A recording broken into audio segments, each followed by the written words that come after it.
नमस्कार दोस्तों, stock market studies में फिर से एक बार आपको बहुत-बहुत स्वागत है। तो आज मैं फिर से आपके सामने कुछ इंपॉर्टेंट कंपनी का अपडेट शेयर करने वाला हूँ। तो इस वीडियो को पूरा लास्ट तक देखिएगा और अभी तक अपने चैनल को सब्सक्राइब नहीं किया तो जरूर कर लीजिएगा, क्योंकि इस वीडियो के अंदर कंपनीज के डिटेल्स और कुछ इन्फॉर्मेशन आपके साथ शेयर करूंगा, जो मेरे पॉइंट ऑफ व्यू से होगा।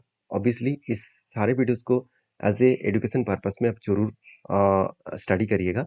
तो फर्स्ट जो कंपनी उसके नाम है इंडियन रेलवे फाइनेंशियल कॉर्पोरेशन, जिसको हम लोग आईआरएफसी नाम से जानते हैं। देखिए, आईआरएफसी एक मल्टी बिगर रिटर्न पहले ही दे चुके हैं कोविड के बाद। और इस कंपनी के ऊपर मैं एक पॉइंट्स मैं आपको हमेशा बार-बार बोलता रहता हूँ कि इंडिया में जितने सारे फाइनेंस कंपनी है, उनमें से सबसे बेस्ट कंपनी अगर मुझे कोई देखने को मिले, वो है आईआरएफसी। क्यों? क्योंकि देखिए मार्केट में जो 100% वो लोन देते हैं, कस्टमर को जो लोन देते हैं, वो 100% पैसा मार्केट से उठा पाता है। देखिए बहुत जगह पे आपको एक चीज़ देखने को मिलेगा एनपीए। एनपीए का मतलब क्या है? Non performing asset. तो बहुत सारे जो नए इन्वेस्टर हैं उनके लिए बता दूं, तो एनपीए बहुत इंपॉर्टेंस होते हैं किसी भी फाइनेंस कंपनी के ऊपर, किसी भी बैंक्स के ऊपर। क्योंकि एनपीए अगर कम हो तो ही वो ठीक ठाक काम कर पाएंगे। अगर एनपीए ज़्यादा हो गया तो बहुत बड़ा दिक्कत हो जाएगा। जैसे एक एग्जाम्पल के हिसाब से बता रहा हूँ, मान के चलिए 100 रुपया मेरे पास था और मैंने दो व्यक्ति को 50-50 रुपया करके लोन दे दिया। और मुझे 50 रुपया लोन दिया और मुझे वापस करना है, मान के चलिए 55 रुपीज़। तो 55 रुपीज़ करके दो व्यक्ति को लोन वापस करना है, तो मुझे 110 रुपया टोटल मेरा फंड हो जाएगा, मेरा 10 रुपये का लाभ लाभ होगा। तो यहाँ पे हुआ क्या, एक व्यक्ति ने तो 50 रुपया 55 रुपया मुझे वापस किया, दूसरे व्यक्ति ने मान के चलिए 50% पैसा दिया।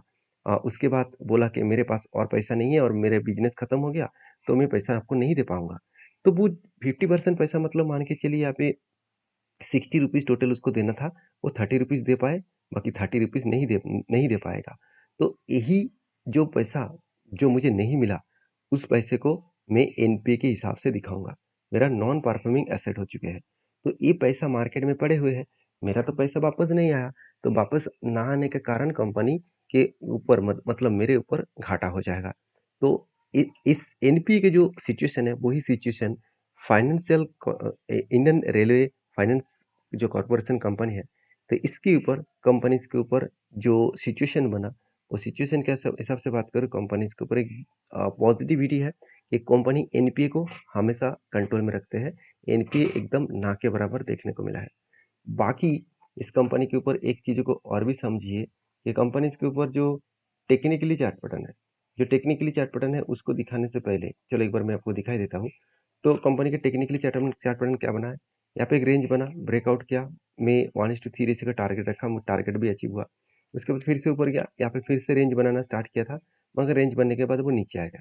जब लोअर साइड को ब्रेक किया, उसके बाद रिटेस्ट करके फिर से ब्रेक डाउन किया, तब मैंने आपको बताया कि वो नीचे आएगा। कहाँ तक आ सकता है? जो इसका प्रीवियस स्विंग लो है। तो जो प्रीवियस लो है मतलब प्रीवियस एक लॉन्ग स्ट्रॉन्ग एक सपोर्ट है, वही लेवल तक आ सकते हैं। तो जब यहाँ पे इस स्ट्रॉन्ग रेजिस्टेंस को ब्रेक करके ऊपर गया था, बहुत सारे लोगों को ये भी कहना था कि यहाँ से वो सर क्या बाउंस बैक करेंगे।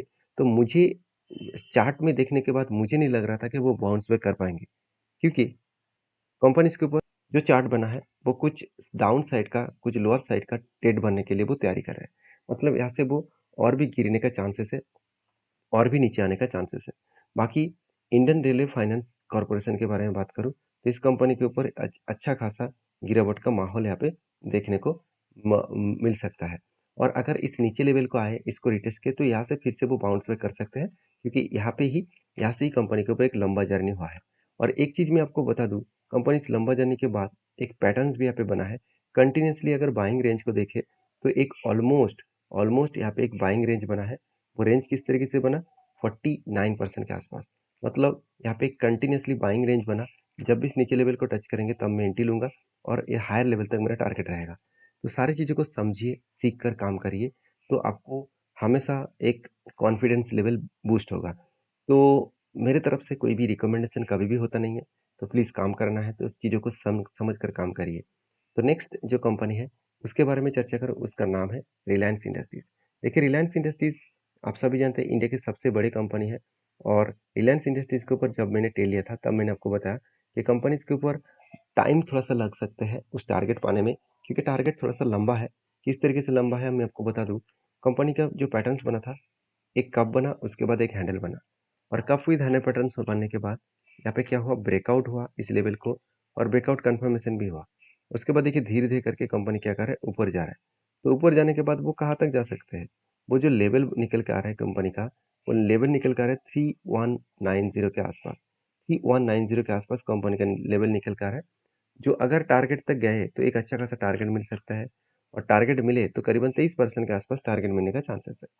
तो कहने का मतलब है कि जो लोग सोच रहे हैं कि इस कंपनी के ऊपर किस तरीके से मतलब निवेश करूं, उसके लिए बता दूं, as a investor long term के लिए आप इस कंपनी को किस तरीके से सोचते हैं, और एज ए ट्रेडर्स तो वो आप किस तरीके से सोचते हैं, मुझे जरूर कमेंट्स करना।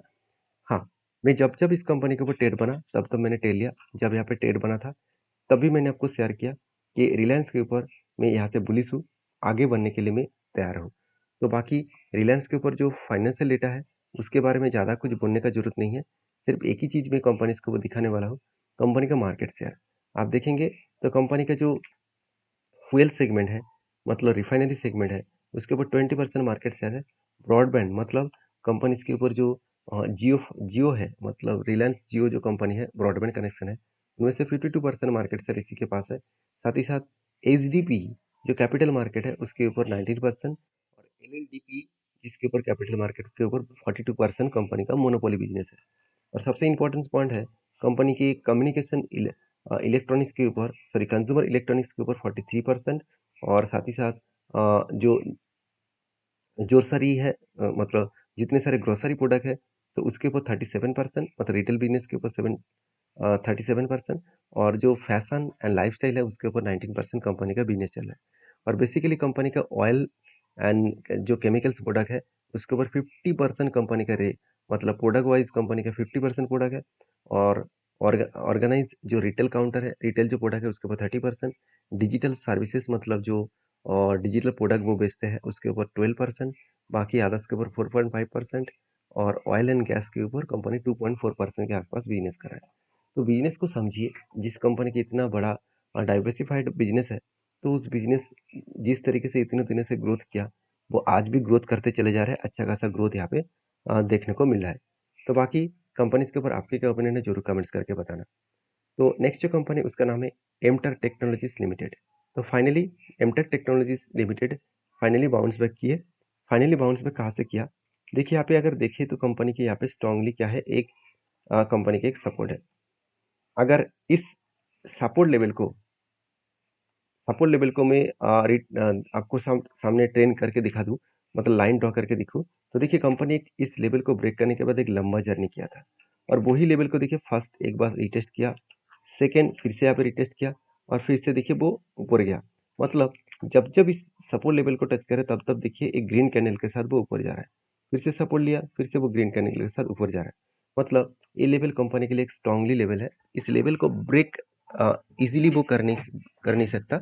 अगर ब्रेक कर पाए तो एक बड़ा सा फॉल भी देखने को मिल सकता है, क्योंकि यहाँ से ब्रेकडाउन होने के बाद एक स्ट्रांगली उसको सपोर्ट जो मिलेगा वो करीबन 1517 रुपीज़ के आसपास, 1517 से 1515 रुपीज़ के आसपास एक सपोर्ट मिलेगा, क्योंकि यही लेवल को वो बार बार रिटेस्ट किया, एक बार, दो बार, तीन तीन बार, और यहाँ पे चार बार, चार बार रिटेस्ट करने के बाद यहाँ से वो क्या किया, बाउंस बैक किए।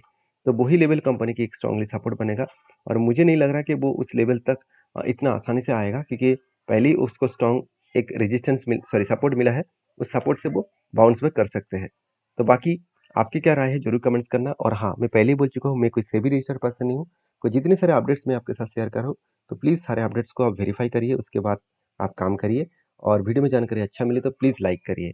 मिलते नेक्स्ट वीडियो में, तब तक के लिए धन्यवाद।